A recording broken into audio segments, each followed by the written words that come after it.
Hello and welcome to another video. Today I want to talk about why copying the highest elo players you can find is actually not the best idea in League, and how it might even harm you oftentimes. So we're going to look at this replay, and we're gonna look at how much of this stuff that the winning jungler in this game does can actually harm you, and could end up turning out badly, even though you do the same thing as a challenger jungler, right? A challenger game. Even with the same matchups and stuff. So they start with a level 1 thing where they are finding some pick and he goes here. Which is, it's fine. I prefer not to do level 1 stuff in lower elo a lot of the time. If it's not something that I have impact over myself, because then my game can become very awkward to play for no reason whatsoever. But okay, so he does one camp, and after doing this one camp, what does he do? Bot lane fighting. Run bot lane. Okay, running bot lane. But you see, if your bot lane doesn't kite to river, if your bot lane just goes into a full-on fist fight, if, I don't know, enemy bot lane backs off, all of that kind of stuff can mess you up a lot, right? So while he gets impact in this game, where he's playing in a high elo game, you can do stuff that's more consistent, that will get you pretty much the same kind of impact in lower elo. Then, okay, he's going here to red side, and the reason that he went to red side is to make sure that Vi can't actually take his camps, but it's kind of pointless at the moment because the way camps work, it's pretty meh to take enemy camps anyway early on. It's better mid-game, because mid-game the debuffs and stuff don't matter so much and the reward is better. But also he gets these camps off the map and then he can play more towards bot side even. But sadly he's not level 3 yet, but he's gonna just lead some XP from a lane and get level 3 that way. It's okay. Then we have a gank. This is like fine, right? Because this is just normal stuff. Just some kind of a gank. Cool. See gank, take gank. So that's like cool, right? So until now we've had some stuff that is not the best for us and some stuff that would be okay for us to really implement in our own gameplay.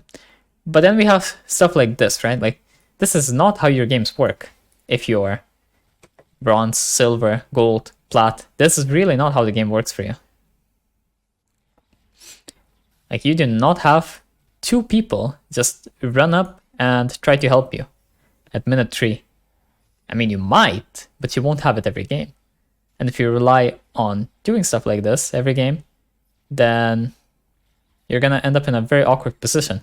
And the problem with copying straight up is that if I copy this stuff, what do I do when the teammates don't move? Like, do you just call lane diff, or do you come up with a different plan? Because I'm sure that many people who do copy this would end up not having a different plan. So it's just like, okay, teammates, why didn't you come? Right? Then we do like some other camp.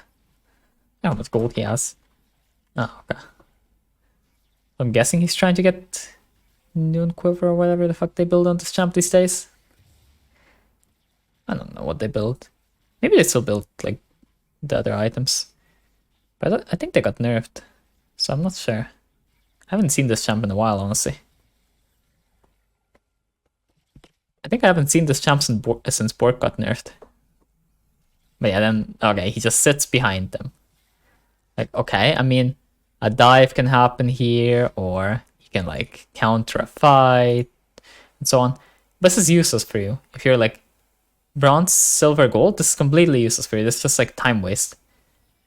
Because it would be much more consistent for you to do all of your camps, or base, or whatever else, and do something where you have all the impact. Because here you're kind of hoping that the enemy jungler comes and actually fights it.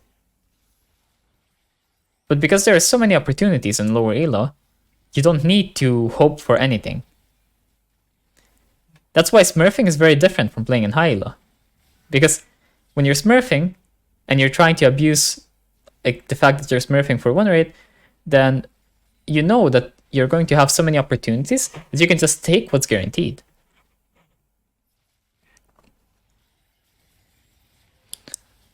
Okay. Most skilled, balanced, and interactive champion in the game, as per usual. Bel'Veth, lovely. All my homies love Bel'Veth.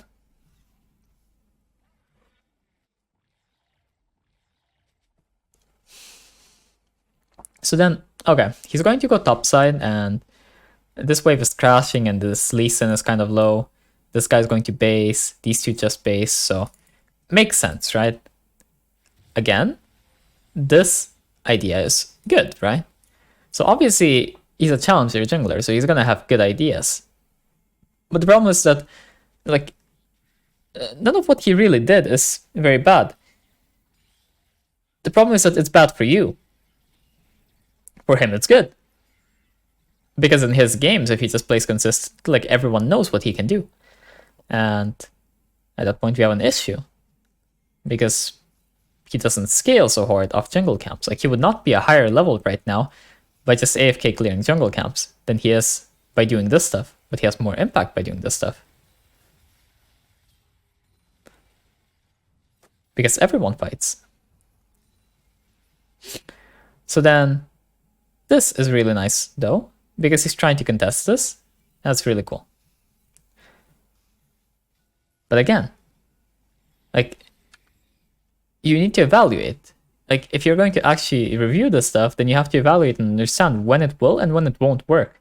And that's why just blindly copying high-level players is not ideal. So what you want to aim for more is for someone who can actually explain why they do stuff, like how it works, whatever. Because if they don't explain, then you have to figure it out yourself. Like, for example, here, if it's a one-on-one, this works. If it's a 1 versus 2, this doesn't work, right? If these guys are moving and these guys aren't moving, you can't do it. If these guys are moving and these guys aren't moving, then it's completely free. If it's a 1v1, then you have to, like, play it decently enough, but it should be doable. So the dynamics change really quickly. So then he won that.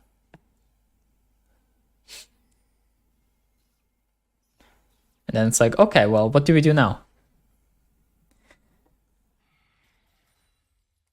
He got spotted. He said whatever. Okay, cool. And he's gonna do this camp, and he's gonna get 6 off it. And base, yeah, and then he's gonna go... Wonder, is he gonna go topside? I mean, he might, yeah, he probably just goes red and then Herald.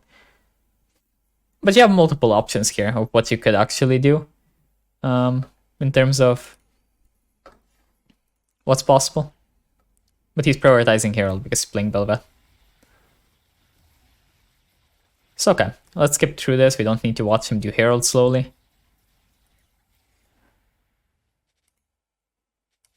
And then, again, like, okay, this is good in high elo, right? Because big wave, it's going to crash. Okay, this is crash, this guy's basing, this guy's under tower. Okay, I mean, all the action on the map is around mid lane. So this is where the whole map is going to gravitate towards, because everything else is off the map. So wherever you see a lot of people and a lot of stuff to do, like, this is an objective, basically. Like, this is how you have to view League at a pretty high level, where it's kind of like an MMO quest. So everyone on the server gets, like, this fucking, I don't know, global world, whatever, server, world boss, I don't know, something. But this is basically a world boss, and everyone's gonna run here if they know what to do. And if they don't know world boss spawns, then, I don't know, they don't track the world boss cooldown and they're like noobs or something. But there's nothing here, nothing here. So obviously everyone will be here. But in low elo, first of all, everyone won't recognize this.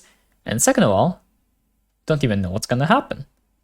So at that point, it becomes better to just take your camps all the times. Or to just invade enemy jungler. Like, even if you... Like, if you have this position even, like, this guy's gonna crash, and you can still look for an invade oftentimes. But just evaluates it's not going to be very worth it because it's not that likely for him to kill him because the enemy is also a challenger jungler. So then he decides to do a play that's more consistent in that he plays for this. Cool. I mean, maybe he can kill him. I don't know. I don't play Bel'Veth, so I'm not going to say what the odds are of him getting on him and the Vi not escaping, but sure. Then you see some people show up here. Then he decides to invade anyway. Oh no, on all of the champs I play, I would have just gone for invade, but I don't play this, so I don't know. But okay, so we get to minute 10, and now what's he gonna do, right? He was gonna run to a fight again. Then he's like clearing, and then, okay, cool. And now it's gonna become a bit more normal. But the issue is that his teammates still play very differently from yours. So never in this game has there been a sequence which you can actually fully follow. There have been half sequences that you can follow and half sequences that you have to understand. And because of having to actually understand them, it means that you have to analyze the situation yourself and figure out what the conditions and stuff are, and it's just not worth it. So I hope this demonstrates how on the surface level it's just not worth for you to try to blindly copy high elo players in the jungle role and even in other roles, because it can also be different. Like there are different advantages to accrue by doing different stuff, and some advantages are more consistent than others in low or high elo, and that's why you need explanations and stuff which will allow you to understand. While also you have to understand that your goal with the game is going to be different from other people. So if you just want to reach something like Diamond, then you do not need to ever do stuff like this. But if you want to reach a challenger at some point, then you're going to need to understand stuff like this at some point. So the approach that you should take is also different. Either way, I hope you enjoyed the video. If you did, then like and subscribe, and I'll see you next time.